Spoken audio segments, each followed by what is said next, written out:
우리 부 친구들 안녕. 8월 17일 화요일 묵상을 시작하도록 하겠습니다. 137페이지에 기록되어 있는 말씀을 이해해요. 여기 부분을 전도사님이 읽도록 할게요.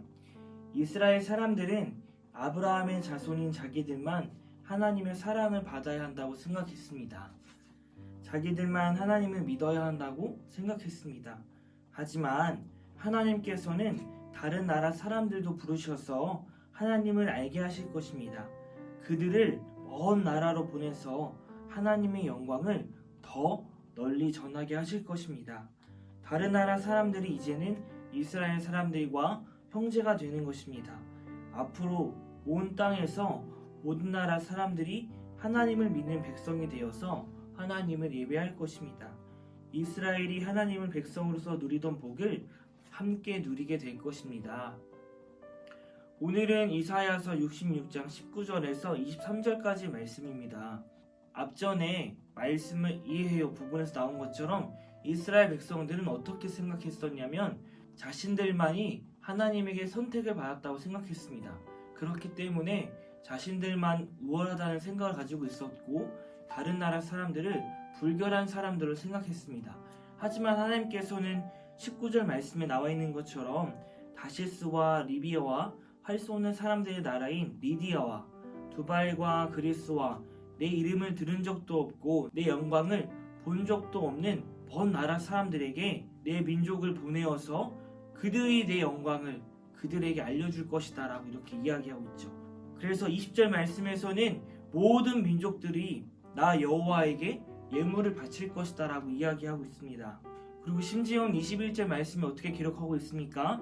내가 그 사람들 가운데 몇 사람을 골라서 제사장과 레위 사람으로 삼겠다 라고 이렇게 이야기합니다. 정말 엄청난 거예요. 이스라엘 백성들 안에서도 제사장과 레위는 선택받은 사람들만이 할 수 있는 것이었습니다. 하지만 지금 21절 말씀에서 어떻게 이야기하고 있냐면 그들 중에서도 제사장과 레위 사람으로 삼겠다라고 이렇게 이야기하고 있습니다. 오늘 말씀에서 이야기하고 있는 것은 무엇이냐면 유대인과 이방인, 이스라엘 사람과 이스라엘 사람이 아닌 사람들 모두에게 하나님의 백성이 될 수 있음을 이야기해 주는 것입니다. 가난한 자나 부유한 자, 그리고 건강한 자나 몸이 아픈 자, 이 모든 사람에게 하나님의 백성이 될 수 있음을 이야기해 주고 있는 것이죠. 사도행전 10장에서도 어떤 사건이 있었죠? 베드로가 등장합니다. 하나님께서 베드로에게 이렇게 이야기합니다. 하나님께서 베드로에게 먹을 수 없는 것을 먹으라라고 이렇게 이야기합니다. 하지만 유대인들은 먹을 수 있는 것과 먹을 수 없는 것이 구별되어 있었습니다. 하지만 나 하나님이 이것을 깨끗하다고 했으니 이것을 먹으라라고 이야기하고 있죠. 이것은 어떤 것을 의미하는 것이었죠?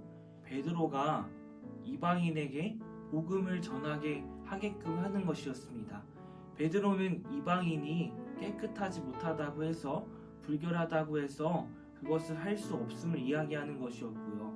하지만 베드로는 이 말씀에 순종해서 최초로 베드로가 이방인에게 복음을 전하는 그런 장면이 나옵니다. 사랑하는 친구들, 오늘 이 말씀 속에서 우리에게 적용해 볼 수 있는 것은 어떤 것이 있을까요? 첫 번째로는 모든 사람에게 하나님의 백성이 될 수 있는 문이 열려 있다는 것입니다. 우리가 저 사람은 예수님을 믿지 않을 거야 라고 벌써부터 단정지어서 그 사람을 전도하고 있지 않은 것은 아닌지 한번 돌이켜 봤으면 좋겠습니다. 베드로도 이방인에게 복음을 전할 수 없다고 했습니다. 이방인은 깨끗하지 못한 사람이었기 때문에 나 자신 스스로가 벽을 침으로써 그 사람에게 복음을 전하지 않았던 것이죠. 똑같이 적용해 볼 수 있죠. 내가 벽을 치고 있는 거예요. 다른 사람이 저 사람은 예수를 믿지 않을 거야 라는 벽을 침으로써 그 사람에게 복음을 전하고 있지는 않은지 돌이켜 봤으면 좋겠습니다. 모든 사람에게 구원의 문은 열려 있죠. 가난한 자나 부유한 자, 그리고 병든 자나 건강한 자, 모든 사람에게 구원의 문이 열려 있다는 것을 오늘 말씀에서 또 볼 수 있는 것이죠. 그리고 이것을 뛰어넘어서 하나님이 우리에게 분명히 허락하시는 말씀들이 있을 거예요. 그런데 이 말씀들을 내가 스스로 단정을 지어서 할 수 없다고 생각하고 있지는 않은지 돌이켜봤으면 좋겠습니다. 지금은 코로나여서 내가 나이가 어려서 내가 지금 이런 환경이어서 이것을 할 수 없습니다라고 단정 짓고 있는 것은 아닌지. 하지만 베드로는 그 상황과 환경을 뛰어넘어서 하나님께 순종하였습니다. 우리도 우리 스스로 상황과 환경 때문에 못하고 있는 것을 그만 그 고집을 내려놓고 하나님께 순종함으로 우리에게 허락하신 것들을 순종하며 하나님의 제자로 한 걸음 한 걸음 나아가는 귀한 시간이 되길 소망합니다. 아멘이십니까? 우리 시간 같이 기도하겠습니다. 사랑의 하나님 감사합니다. 하나님께서는 구원의 문을 모든 사람에게 열어주셨습니다.